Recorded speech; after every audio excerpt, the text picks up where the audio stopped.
Bismillahirrahmanirrahim. Alhamdulillahilladzi amarana biada'il huquqil khaliqi wa huquqil makhluq wa nahana 'anil zulmi wal fusuq wa 'anil hujrani wal 'uquq. Ashhadu an la ilaha illallah wahdahu la syarika lahul wahidul ahad wa ashhadu anna sayyidana Muhammadan abduhu wa rasuluhul mumajjad. Allahumma salli wa sallim wa barik ala sayyidina wa habibina Muhammad wa ala alihi wa ashabihi wa atba'ihi wa dhurriyyatihi ila akhiril abad. Amma ba'd. Yang kita hormati dan kita cintai para habaib, para alim ulama, guru-guru agama, para muhibbin, hadirin hadirat rahimakumullah. Puji dan syukur selalu kita haturkan kehadirat Allah subhanahu wa ta'ala yang selalu membimbing kita, memberikan berbagai macam anugerah kepada kita. Salawat dan salam kita haturkan kepada junjungan kita Nabi besar Muhammad sallallahu alaihi wasallam dan kepada seluruh keluarga, para sahabat, zuriat dan pengikut beliau. Para muhibbin rahimakumullah, hadis yang ke-15 dari 40 hadis. An Abi Hurairah radhiyallahu anhu anna Rasulullah sallallahu alaihi wasallam qala man kana yu'minu billahi wal yawmil akhir falyakul khairan aw liyasmut wa man kana yu'minu billahi wal yawmil akhir falyukrim jarah wa man kana yu'minu billahi wal yawmil akhir falyukrim dhaifah. Rawahul Bukhari wa Muslim. Dari Abu Hurairah radhiyallahu anhu bahwa Rasulullah sallallahu alaihi wasallam bersabda, barang siapa yang beriman dengan Allah dan hari kiamat, maka hendaklah dia mengatakan yang baik atau berdiam. Dan barang siapa beriman dengan Allah dan hari kiamat, maka hendaklah dia memuliakan tetangganya atau jirannya. Dan barang siapa beriman dengan Allah dan hari kiamat, maka hendaklah dia memuliakan tamunya. Hadis riwayat Bukhari dan Muslim. Para muhibbin rahimakumullah, di dalam hadis yang ke-15 ini Rasulullah sallallahu alaihi wasallam menjelaskan 3 perkara yang berkaitan dengan keimanan seseorang. Yang pertama, beliau menjelaskan, menerangkan barang siapa beriman dengan Allah dan hari kiamat, hendaklah dia berkata-kata yang baik. Berkata-kata yang baik itu artinya adalah satu kata-kata, perkataan yang mendatangkan faidah, yang mendatangkan keuntungan, terutama di akhirat. Maka kalau kita tidak mampu berkata-kata yang baik, hendaklah kita berdiam. Falyakul khairan aw liyasmut, atau diam. Sebagian ulama berkata, al-kalamu arba'atun dararun mahdun wa naf'un mahdun wa manfa'atun wa dararun wala naf'a wala darar. Ada 4 macam jenis perkataan Pertama, ada perkataan yang semata-mata membawa mudarat, seperti dusta, ghibah, dan seumpamanya. Nah, terhadap perkataan seperti ini kita sudah jelas dituntut untuk diam, tidak mengatakannya, tidak mengucapkannya. Yang kedua, ada perkataan yang nyata-nyata bermanfaat, seperti zikrullah, seperti membaca Al-Quran, membaca salawat, saling nasihat menasihati. Nah, ini perkataan yang bermanfaat. Terhadap yang bermanfaat ini kita disuruh mengatakan, kita disuruh mengucapkannya. Yang ketiga, ada perkataan yang mengandung mudarat dan manfaat.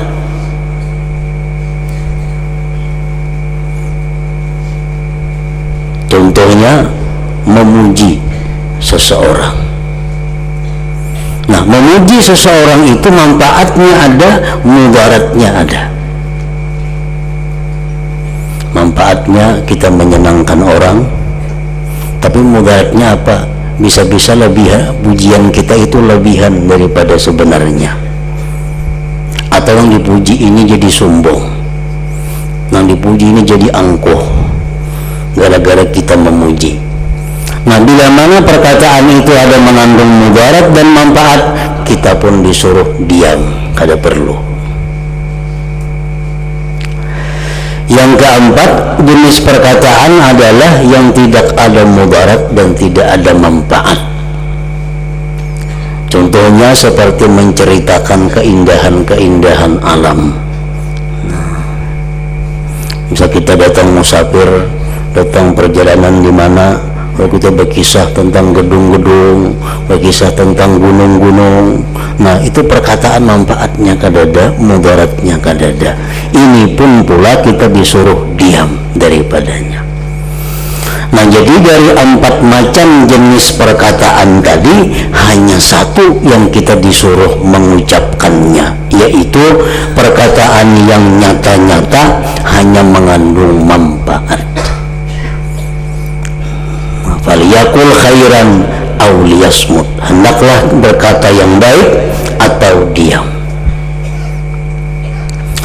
Para muhibbin rahimakumullah, Rasulullah sallallahu alaihi wasallam bersabda, la tukthirul kalam bi ghairi dzikrillah, fa inna kathratal kalam bi ghairi dzikrillah qaswatun lil qalbi, wa inna ab'adan nas anillah al qalbul qasi. Ujar Nabi kita, janganlah kalian banyak berbicara selain zikrullah, bahwasanya banyak berkata-kata dengan bukan zikrullah itu membuat keras hati.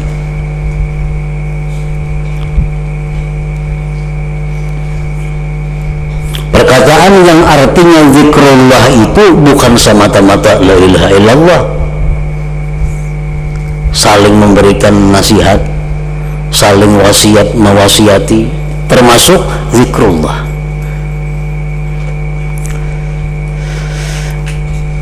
Bahwa banyak bicara dengan selain zikrullah itu membuat keras hati. Keras hati itu macam apa? Orang yang keras hati itu antara lain kada tersentuh dengan nasihat-nasihat. Kita sampaikan Al-Quran kepadanya, kada tersentuh. Kita sampaikan hadis Nabi lawan inya, kada tergerak hatinya. Kita sampaikan perkataan nasihat para wali, para ulama, apalagi tetap ampunnya nang jalan. Nah, ini orang keras hati. Kenapa bisa demikian? Salah satu sebabnya orang ini terlalu banyak bicara yang tidak baik, terlalu banyak bicara yang tidak ada manfaat. Akibatnya hatinya jadi demikian. Wa inna ab'adan nas anillah, bahwa manusia yang paling jauh dari rahmat Allah al-qalbul qasi, orang yang hatinya keras itu. Jadi jangan kita anggap remeh, jangan dianggap inting berkata-kata yang tidak ada manfaatnya, apalagi berkata-kata dosa. Pengaruhnya itu membuat kerasnya hati.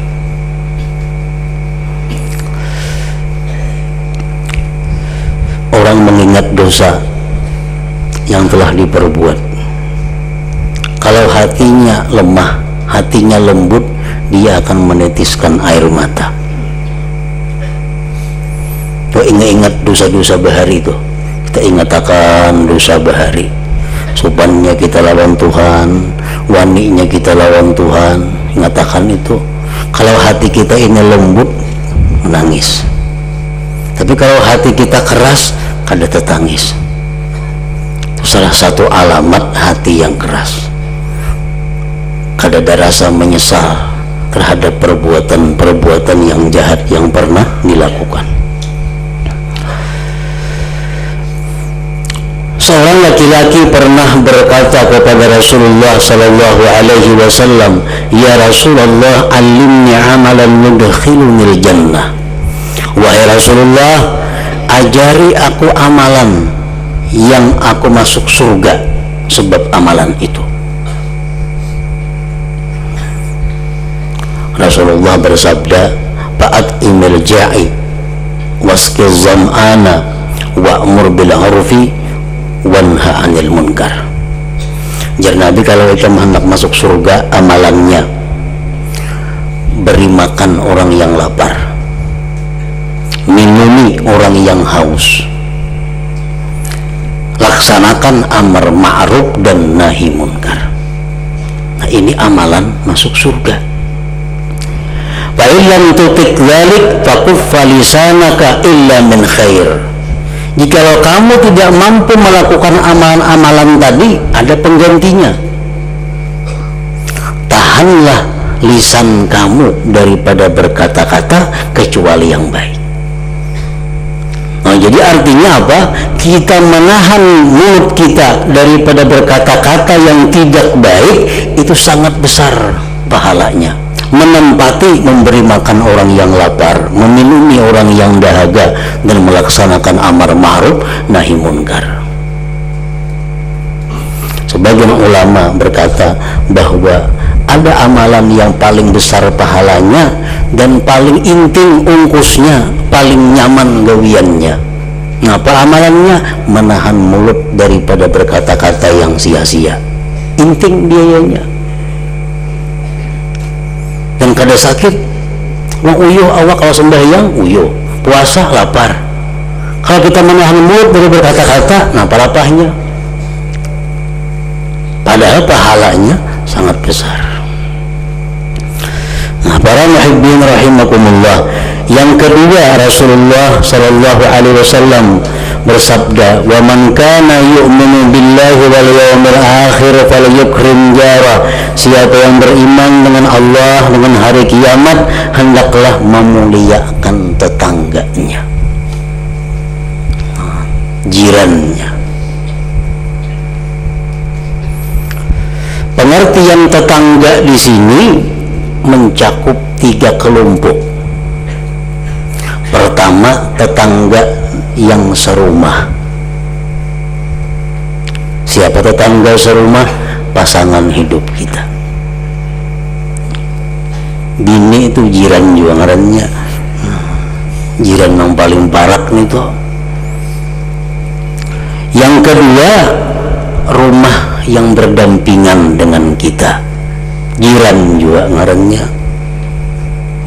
Yang ketiga, 40 buah ke muka, ke belakang, ke kanan, ke kiri. Itu disebut jiran juga. Nah, jadi memuliakan jiran mencakup arti ketiga-tiganya tadi. Para muhibbin rahimakumullah, bagaimana cara memuliakan jiran itu? Memuliakan jiran itu adalah dengan cara menunaikan segala hak-hak jiran yang ada pada diri kita. Bila mana kita mampu menunaikan hak jiran, berarti kita memuliakan mereka. Rasulullah sallallahu alaihi wasallam bersabda, "Atadri ma haqqul jar?" Tahukah engkau apa itu hak tetangga? Idza sta'anaka a'antah. Bila dia minta tolong kepada engkau, maka tolonglah dia. Nah, kalau jiran minta bantuan kepada kita, bantulah dia. Wa idza istaqradaka aqradtah. Bila dia mau berhutang kepada engkau, hutangilah dia. Wa idza taqara utta alaih. Bila dia susah fakir, bantulah atasnya. Wa idza marida utta. Bila dia sakit, jenguklah dia. Wa idza asabahu khairun hannaita. Bila dia dapat kesenangan, bila dia dapat kebaikan, engkau tampakkan kegembiraan engkau kepadanya. Kita umpat jiwa gembira. Wa idza asabathu musibah azzaita. Bila mengenai akan dia satu musibah, maka engkau hiburlah dia. Wa idza mata ittaba'ta janazatah. Bila dia mati, maka engkau ikutlah jenazahnya.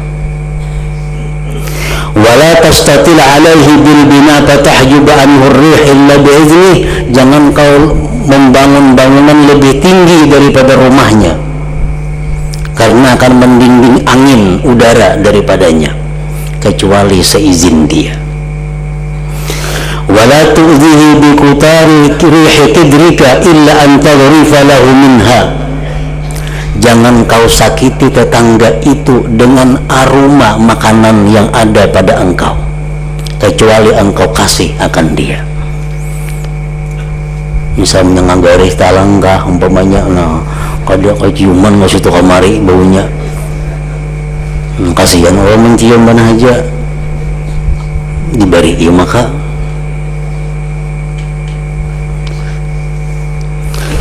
Wa in ishtaraita fahatihatan fa'ahdi lahu. Jika engkau membeli buah-buahan, berilah dia. Fa illam taf'al fa'adkhilha sirra. Jika engkau tidak memberi akan dia, masukkan ke rumahmu sembunyi-sembunyi. Enggak ada hendak memberi nih, jangan kelihatan. Wala yakhruj biha waladuka liyaghiza biha waladuhu. Dan jangan diberiakan anak membawa keluar buah-buahan tadi, karena melihat anaknya sebelah, maka marahlah anaknya itu. Nah, ini bagian daripada hak tetangga. Bila mana kita mampu melaksanakan itu, maka kita termasuk orang yang memuliakan jiran, tetangga, sebagaimana yang disampaikan oleh Rasulullah sallallahu alaihi wasallam. Para muhibbin rahimakumullah, Rasulullah bersabda, la yu'addi haqqal jar illa qalilun mimman rahimallah. Tidak akan bisa menunaikan hak tetangga tadi kecuali hanya sedikit orang-orang yang disayangi oleh Allah subhanahu wa ta'ala. Jadi kalau kita memaham daripada hadis yang tersebut tadi, ada dua hal untuk tetangga. Yang pertama, yang tertinggi, bahwa kita berbuat baik kepada mereka dan bersabar atas gangguan-gangguan mereka. Ini tingkatan yang tertinggi. Kalau kita berbuat baik, kalau inya kada berbuat baik, kita sabar menghadapinya. Nah, ini tingkatan yang tertinggi yang menunjukkan kesempurnaan iman seseorang. Berbuat baik kepada tetangganya, menghormati tetangganya dengan menunaikan hak-hak tadi. Namun bila dia dizalimi oleh tetangga, dia tidak akan membalasnya, bahkan dia sabar dengannya. Ini nomor satu. Apabila kita tidak mampu yang nomor satu itu, minimal kita di nomor dua.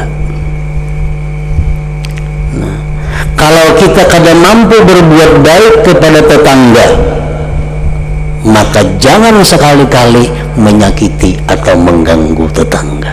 Nah, itu minimal. Sudah berbuat baik lawan tetangga kada, mengganggu barang jangan, menyakiti jiran barang jangan, karena ini merupakan akhir atau ujung daripada keimanan seseorang. Kalau sudah kita mengganggu tetangga dengan bentuk apapun, itu sudah tergolong orang-orang yang kurang imannya. Jangan sampai kita termasuk dalam golongan yang kurang iman. Ya minimal kalau kita kada berbuat baik, jangan menyakiti, jangan mengganggu tetangga. Para muhibbin rahimakumullah, Rasulullah sallallahu alaihi wasallam bersabda, "Man adza jarahu faqad adzani wa man adzani faqad adzallah." Siapa yang mengganggu tetangga berarti mengganggu aku, kata Rasulullah. Siapa yang mengganggu aku, menyakiti aku, berarti menyakiti Allah subhanahu wa ta'ala. Nah, ini kedudukan tetangga. Kalau kada kau berbuat baik, jangan mengganggu, jangan menyakiti.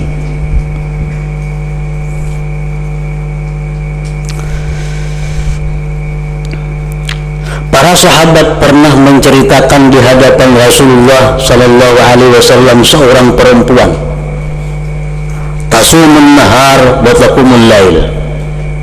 Wahai Rasulullah, ini perempuan siang puasa, malam beribadah. Wa tu'zi jaraha, tapi dia berkata-kata menyakiti hati tetangganya. Kalau soal puasa, nomor satu, bangun malam, ini perempuan bangun malam.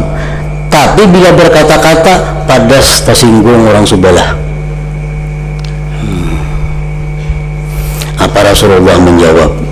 Hiya finnar, dia mati ke neraka. Jadi sembahyang puasa tuh kada ada gunanya kalau ada di situ menyakiti tetangga.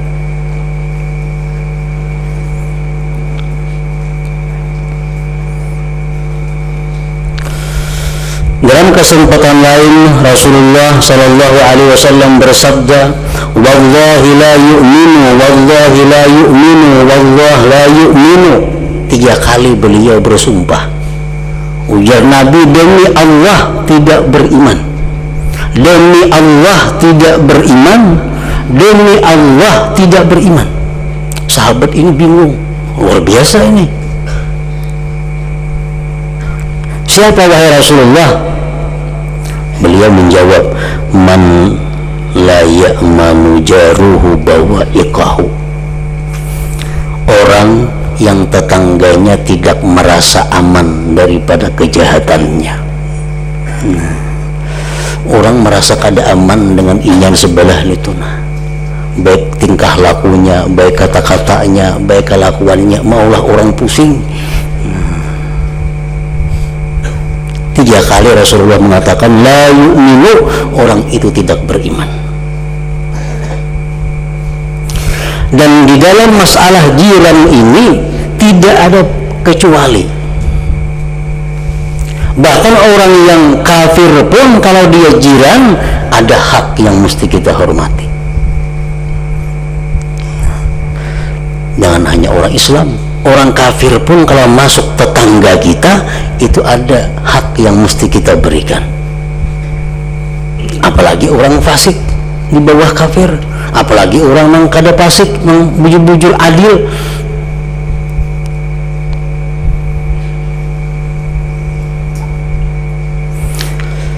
Ibnu Umar radhiyallahu anhu, beliau bertetangga dengan seorang Yahudi. Setiap kali di rumah beliau itu mengadakan acara baruhan apa, selalu mengingatkan kepada keluarganya, ingatkan Atari itu sebelah orang Yahudi itu Yahudi. Kenapa diberi? Kenapa dihormati? Karena tetangga.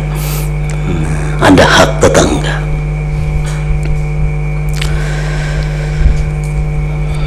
Para muhibbin rahimakumullah, Rasulullah SAW bersabda, "Ma taqulu biz-zina?" Qalu haramun harramahullah wa rasuluh bahwa haramun ila yaumil qiyamah. Faqala Rasulullah sallallahu alaihi wasallam, la ayyazni ar-rajul bi 'ashri niswatin aysaru alayhi min ayyazni bi imra'ati jarih. Qala fama taqulu bis sariqah? Faqalu haramun harramahullah wa rasuluh fa hiya haram. Qala la ayyasriqa ar-rajul min 'ashrati abyad aysaru alayhi min ayyasriqa min baiti jarih. Rasulullah bertanya kepada sahabat, apa pendapat kalian tentang perzinahan? Sahabat menjawab, itu diharamkan Allah. Beliau berkata, sungguh berzina seorang laki-laki dengan 10 orang perempuan lebih inting, lebih ringan daripada berzina dengan perempuan tetangganya. Beliau bersabda lagi, apa pendapat kalian tentang mencuri? Sahabat berkata, itu haram. Allah mengharamkan dan Rasulnya pun mengharamkan. Rasulullah bersabda, sungguh mencuri seseorang 10 buah rumah itu lebih inting daripada mencuri 1 buah rumah tetangga. Karena yang demikian sudah mengganggu, menyakiti dengan tetangganya. Wallah la yu'minu, tidak beriman, kata Rasulullah, orang yang tetangganya merasa kada aman terhadap tingkah laku, perbuatan atau perkataannya. Yang ketiga, Rasulullah bersabda tadi, wa man kana yu'minu billah wal yawmil akhir falyukrim daifah. Siapa yang beriman dengan Allah, dengan hari kiamat, hendaklah dia memuliakan tamunya. Bagaimana maksud memuliakan tamu ini? Para ulama pensyarah hadis ini mengatakan, maksud dengan memuliakan tamu itu adalah ihsanu diyafatihi, baik dalam pelayanan terhadap tamu. Kayak apa baik pelayanan dengan tamu itu? Pertama, bil busyri fi wajhi, menampakkan kegembiraan di wajahnya. Wa bil hadis ma'ahu, dan baik perkataan besertanya tamu itu. Wa basti firashin lahu, menguraikan hamparan baginya, menguraikan tikar, menguraikan hambal karena kedatangan tamu. Wa it'amihi 3 ayyam, dan memberi makan dia selama 3 hari. Nah, ini contoh keterangan tentang bagaimana berbuat baik kepada tamu, arti memuliakan tamu tadi. Bagaimana hukumnya memuliakan tamu itu? Imam yang 3, Syafi'i, Imam Maliki, Imam Abu Hanifah mengatakan bahwa memuliakan tamu tadi hukumnya adalah sunnat. Sedangkan Imam Ahmad bin Hanbal mengatakan hukumnya adalah wajib. Nah, para muhibbin rahimakumullah, walaupun sunat, hukumnya kita memuliakan tamu. Artinya kalau kita ada tamu, kita kada hendak melayani, kada berdosa. Menurut mazhab yang 3. Nah, mazhab Imam Ahmad bin Hanbal, kalau kita tamu itu wajib dilayani, dihormati 3 hari 3 malam. Indah itu bila kada bulik, boleh suruh bulik. 3 hari 3 malam itu batasnya. Mau lebih pada 3 hari, nah, boleh disuruh bulik. Imam kita Syafi'i, Abu Hanifah, Imam Maliki, beliau mengatakan bahwa urusan kita menghadapi tamu, menerima tamu itu sunat. Nah, walaupun sunat tetapi pahalanya sangat besar, dan berkah yang diberikan Allah kepada yang menerima tamu ini pun sangat besar. Manfaatnya dunia akhirat sangat besar. Pernah diceritakan salah seorang waliullah yang bernama Abdullah bin Mubarak. Beliau satu hari kedatangan tamu. Nah, untuk menghormati tamu disiapkanlah makanan. Makanannya ada, iwaknya kadada. Sidin ringkas kata, ada misi kuda, sidin sumbalih kuda. Tuga kuda tunggangan seorang tuh, sumbalih sidin.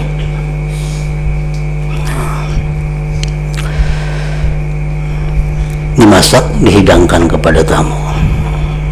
Datang nang bini Abdullah bin Mubarak. Mana kuda? Kok sumbalih? Nah, pada sumbalih kuda. Tadi ada tamu datang. Iwak kadada, kuda itu sumbalih. Bertengkar lawan nang bini. Nah, nang bini keberatan kuda itu disumbalih karena nyaman ke situ kamari. Kan kuda itu kendaraan orang dahulu. Pertengkaran ini luar biasa, akhirnya berujung dengan perceraian gara-gara kuda itu bersarakan syarat. Tidak berapa lama kemudian sesudah cerai, datang seorang laki-laki kepada Abdullah bin Mubarak. Apa kabar Abdullah bin Mubarak? Ulun ada permintaan lawan pian. Nah, apa permintaannya? Ulun ada berisi anak, ulun minta pian mengawini anak ulun. Amun pian hakun mengawini anak ulun berniat memberi 10 hikung kuda. Mana anak dapat kuda 10.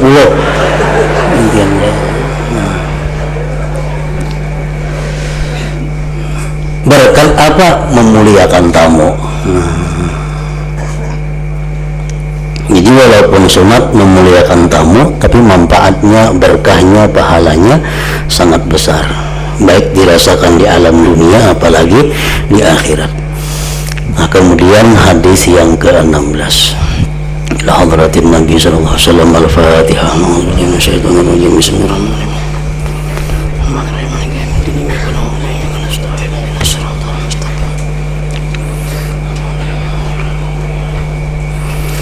أشهد أن لا إله إلا الله وحده لا شريك له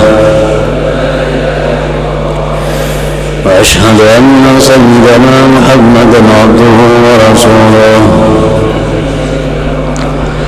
لا إله إلا الله نستغفر الله لا إله إلا الله